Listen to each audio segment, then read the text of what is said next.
Hello welcome to tech to learn where you learn coding and more. ఈరోజు మనం ఈ వీడియోలో C++ వేరియబుల్స్ గురించి అండ్ దేర్ నేమింగ్ కన్వెన్షన్స్ గురించి తెలుసుకుందాం. ఇంకెందుకు late, let's roll the intro. ప్రోగ్రామింగ్లో వేరియబుల్ అనేది ఒక కంటైనర్. ఆ కంటైనర్ ఏం చేస్తుందంటే ఏదన్నా డేటాని ఆ కంటైనర్లో హోల్డ్ చేసుకుంటుంది. సింపుల్గా చెప్పాలంటే in programming A variable is a container to hold data. ఈ కంటైనర్స్ అన్ని మెమరీలో ఉంటాయి. మీకు సింపుల్గా అర్థం అవడానికి ఒక ఎగ్జాంపుల్ చెప్తాను. మనం రిఫ్రిజిరేటర్ తీసుకుంటే ఆ రిఫ్రిజిరేటర్ అనేది మనము కంప్యూటర్ అనుకుందాం. దాంట్లో ఉండే స్పేస్ని మనం మెమరీ అనుకుందాం.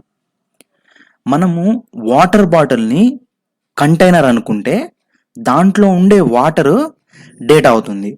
సో వాటర్ అనేది డేటా, బాటిల్ అనేది కంటైనర్, బాటిల్ పెట్టుకునే స్పేస్ వచ్చి మెమరీ స్పేస్గా సింపుల్గా అర్థం చేసుకోవచ్చు. మనం ముందుగా చెప్పినట్టు కంటైనర్ అనేది మెమరీలో కొంచెం స్టోరేజ్ ఏరియాని ఆక్యుపై చేస్తుంది.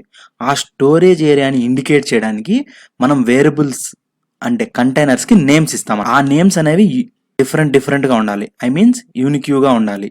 ఇందుకు మనం వేరియబుల్ని ఐడెంటిఫై చేయడానికి. సింపుల్గా చెప్పాలంటే to indicate the storage area each variable should be given a unique name. మనము ఈ వేరియబుల్స్కి నేమ్స్ ఇవ్వడానికి C++లో కొన్ని రూల్స్ ఉన్నాయన్నమాట. అదేంటంటే ఫస్ట్ పాయింట్ వచ్చి వేరియబుల్ నేమ్లో ఆల్ఫాబెట్స్, నెంబర్స్, అండర్స్కోర్ మాత్రమే ఉండాలి. వేరియబుల్ నేమ్ అనేది నెంబర్తో స్టార్ట్ అవ్వకూడదు. వేరియబుల్ నేమ్ అనేది కీవర్డ్స్ లాగా ఉండకూడదు. కీవర్డ్స్ అంటే ఏంటో మనం నెక్స్ట్ వీడియోలో చూద్దాం. ఇప్పుడు మనము వేరియబుల్ ఎగ్జాంపుల్స్ చూద్దాము. అలాగే మనం సమ్ వేరియబుల్ నేమ్స్ యొక్క ఎగ్జాంపుల్స్ కూడా చూద్దాము.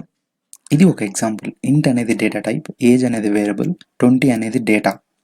లెఫ్ట్ సైడ్ ఉన్నవన్నీ కరెక్ట్ నేమింగ్ కన్వెన్షన్స్